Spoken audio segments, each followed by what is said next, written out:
നമ്മൾ ഓരോരുത്തരും നാളെ അനുഭവിക്കേണ്ടി വരുന്ന സങ്കീർണമായൊരു കാര്യമാണ് നമ്മുടെ ഈ ആയുസ് എന്തിൽ ചെലവഴിച്ചു, യുവത്വം എന്തിൽ ചെലവഴിച്ചു, ഈ ജീവിതം എങ്ങനെയൊക്കെയാണ് നാം ഈ ദുനിയാവിൽ വിനിയോഗിച്ചത് എന്നതിനെക്കുറിച്ച്. ഒരു ചാൺ മുകളിൽ സൂര്യൻ നിൽക്കുന്നു, ആരുമാരെയും തിരിഞ്ഞു നോക്കാതിരിക്കുന്നു. ഓരോരുത്തരും അവരവർ ചെയ്ത പാപങ്ങളുടെ തോതനുസരിച്ച് വിയർപ്പിൽ മുങ്ങി നിൽക്കുന്നു. ആർക്കും ആരെയും പരിഗണിക്കാനുള്ള സമയമില്ല.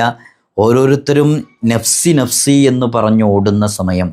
മുത്തുനബി സല്ലല്ലാഹു അലൈഹി വസല്ലം തങ്ങളുടെ ഷഫാഅത്ത് ആ സന്ദർഭത്തിൽ നമുക്കൊക്കെ റബ്ബ് സുബ്ഹാനഹു വ തആല നൽകി അനുഗ്രഹിക്കുമാറാകട്ടെ. അവിടെ നമുക്ക് ഒരുപാട് കാര്യങ്ങൾ അഭിമുഖീകരിക്കേണ്ടതായിട്ട് വരും. നമ്മുടെ വിചാരണയുണ്ട്.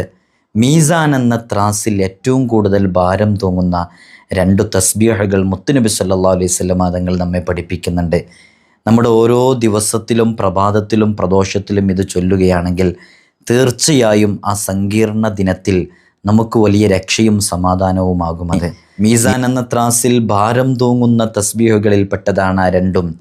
അബൂ ഹുറൈറ റളിയല്ലാഹു അൻഹു തൊട്ട് റിപ്പോർട്ട് ചെയ്യുന്ന ഹദീസിൽ മുത്തുനബി സല്ലല്ലാഹു അലൈഹി വസല്ലം തങ്ങൾ പറയുന്നത്, ഇമാം ബുഖാരിയും മുസ്ലിമും ഒക്കെ റിപ്പോർട്ട് ചെയ്യുന്ന മുത്തഫഖുൻ അലൈഹിയായ ഹദീസാണ്. കലിമത്താനി ഖഫീഫത്താനി അലൽ ലിസാൻ സഖീലത്താനി ഫിൽ മീസാൻ ഹബീബത്താനി ഇലർ റഹ്മാൻ സുബ്ഹാനല്ലാഹി വബിഹംദി സുബ്ഹാനല്ലാഹിൽ അലീം.